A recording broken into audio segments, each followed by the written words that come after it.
Hello and welcome to the Hero Breakdown, where we put a hero underneath the magnifying glass to give you all the tools you need to help you on your journey. This time we'll be taking a look at Violet, the Pistol Assassin, who you can acquire with gold or vouchers through the in-game store. Violet is a marksman who relies on quick repositioning and her capacity for obscene damage if left to her own devices. Just shooting things is boring. Let's see how Violet can mix it up. Reload, her passive, allows Violet's normal attacks to reduce tactical fire's cooldown by 0.5 seconds. Keep shooting and you can keep moving. Tactical fire is Violet's first ability. Violet rolls in a targeted direction, enhancing her next normal attack, with extra damage and the ability to pass through targets.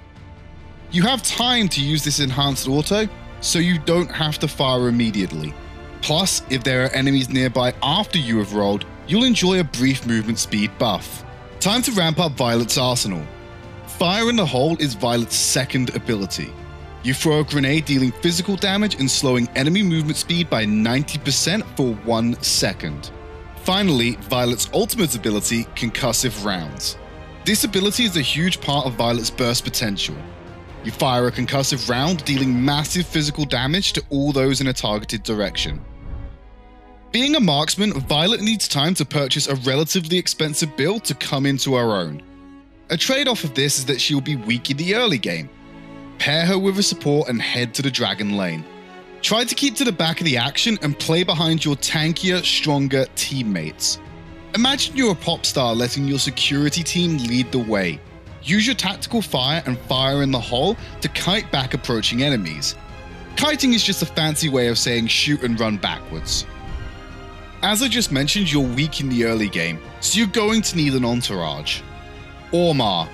This Viking will be able to come into the game, lock up multiple enemies with his stuns, and help you burst down vulnerable targets. Just make sure you keep your distance from his explosive entrance. Zeni.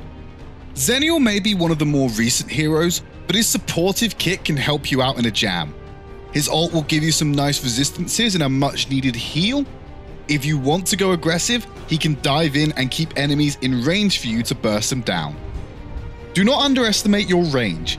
After tactical fire, your range is increased. Use this to your advantage and poke at enemy heroes or objectives from safety.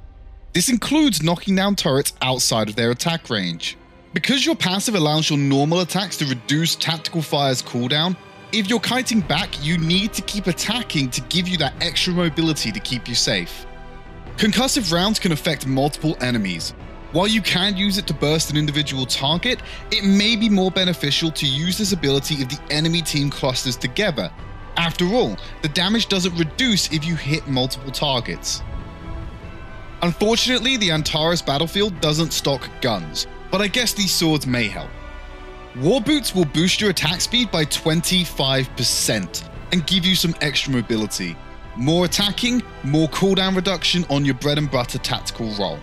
Muramasa will give you cooldown reduction, attack damage, and most importantly armor pierce. Seeing as the enemy tanks will be itemizing against you, you need this item or similar ones to negate those resistances they've picked up for themselves. Clave's Sanctity gives you a whopping 100 attack damage and some extra chance to critically strike your opponent. If you do critically strike your opponents, you'll be given a movement speed boost that scales with your level. More running, more shooting.